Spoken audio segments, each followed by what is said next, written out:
Individuals promoting themselves as your teacher, gurus, hundreds of them, thousands of them. You can't stop counting. There are so many.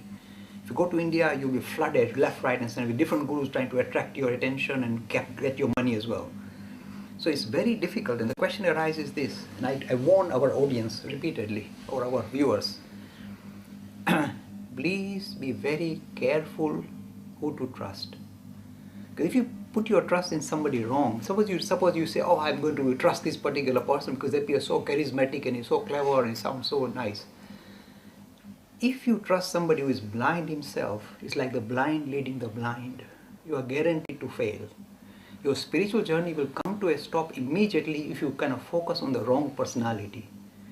And we Hindus are very gullible. When we see razzmatazz, a lot of noise and a lot of banging and all this, we get caught up. Yes, he must be the right person. The only way you can decide who is the right person is think for yourself. No, don't ask me even. It's not my job to become a monitor. You ask yourself, is this person talking from experience or is it just book learning? There are some gurus who are experts in book learning. They have memorized. Forget about the Hindu. There's one Muslim who is all the time quoting the Hindu scriptures on the TV all the time and making a mockery of Hinduism. I won't mention his name. But the thing is, there are people like that who memorized your scriptures and who are really turning it upside down by text torturing just because they've memorized. Similarly, there are many Hindu gurus who are specialists in memorizing scriptures. They know the Bhagavad Gita, every sloka. Oh, we're so clever. And yet it's just pure book learning. You can make out. The reason why they keep falling back on the scriptures is because they don't have anything else to say.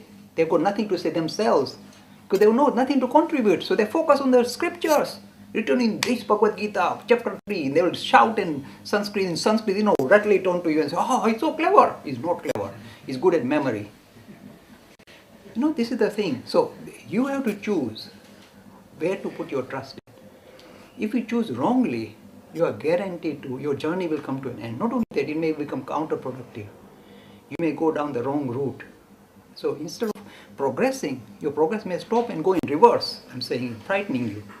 So be very careful. First of all, those who are kind of book learners, who are very clever, quoting this and that, I have great suspicion about them simply because they've got nothing to say themselves. That's why they fall back on the books.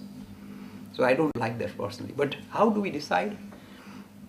You see, when you see some of these personalities, first litmus test that I use is this.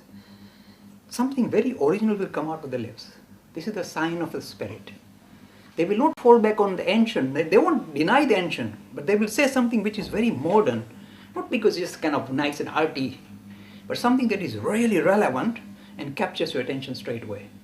So they'll represent the idea of spirit or idea of spirituality in the format which is unusual. And not because just want to be unusual, but because it will catch your attention straight away. This cannot come from somebody's lips who has not experienced God. For example, when I read, one of these kind of acharyas that I like, Vallabhacharya, and when I heard, this Madhuram, straight away I know this man is God realized. He said, everywhere I look is nothing but sweetness. Everything is nothing but sweet. So even the horrible things that you think like a piece of stone, that's as sweet as so sweet. So that's not stone. No, it's so sweet. He has touched the place with Brahman. He has experienced Brahman. He says everything, nothing but Brahman. And this thing come out naturally. So he's not saying, oh, it's the Bhagavad Gita. It pours out. So whenever you find any individual, any personality who pours out with original ideas, you know this for real. This is one of the litmus tests. They will not fall back on the scriptures. They will not deny the scriptures, but they will bring new scriptures into light. Whatever pours out of their mouth will touch you, capture you. Free e-learning course in Hinduism. To register, please visit www.hindu-academy.com. Talks on Hinduism. Sponsored by People Care. Encouraging caring for the elderly in their own homes. For more information, please visit peoplecare.com.